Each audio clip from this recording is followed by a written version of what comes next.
You want to talk about the average cost of treatment of asthma? Okay, thank you very much.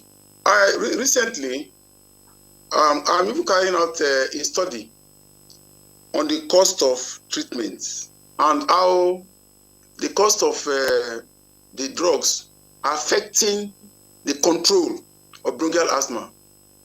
Recently, because of the economic situation in the country, a lot of these medications, especially the controller medications, because there are two sets of inhaler. One is a reliever, the one that just open up the airways, the breathing pipe, when it's narrowed because of the ongoing inflammation. That is the reliever. That's the one that most people, move about with. But the controller medication takes care of the inflammation itself, so that the narrowing of the airways will not occur.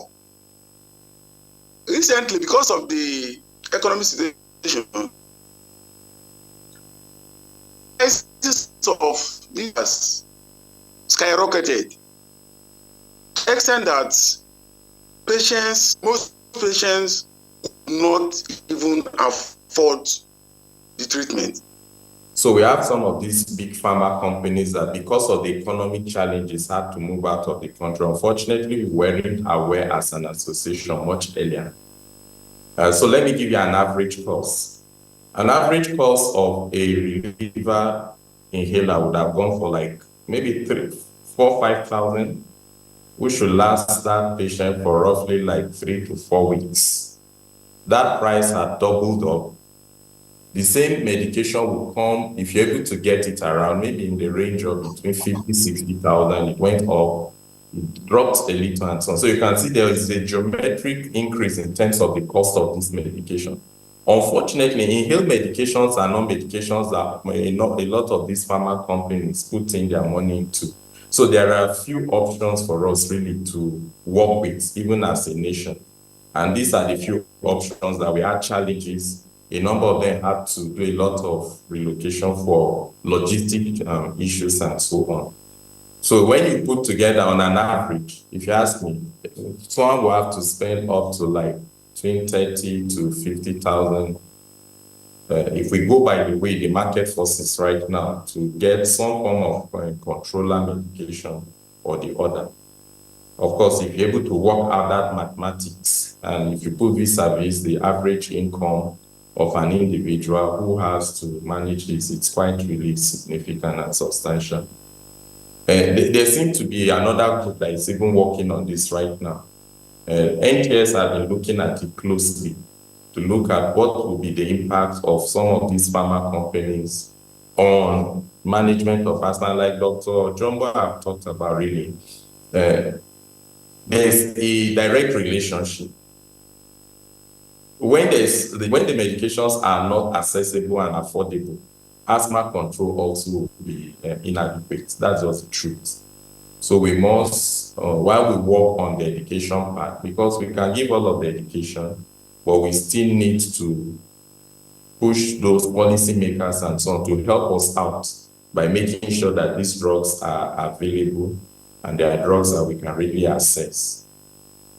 Thank you very much. Dr. Alexander, I'd like you to respond to the part of what onlookers, bystanders can do. Should they take pictures, pour water, give milk, or crowd the person? What should they do when someone is having an attack? Well, sadly, no. Those are practices that onlookers, we discourage that. The truth of the matter is that while we keep emphasizing that asthma education empowers, Dr. Wanta had told us earlier on the fact that the expectation is that no asthmatic patient should actually present even in the community, because they're able to manage their own asthma control. And even for the uneducated, we have means of them on the managing and assessing severity of their asthma symptoms even at home. And so when they start seeing red flags, those are times that they should report back to the healthcare practitioner, who will offer them a more proper advice how to do this. But be it as it may, because sometimes in the community still, we still have some of these things. The best will be as much as possible, because we encourage asthmatics to carry along their reliever medication. let's not forget that it's a chronic illness. As far as we're concerned, asthma is not different from people who have diabetes, hypertension. In fact, it's a disease that runs throughout the life of the person.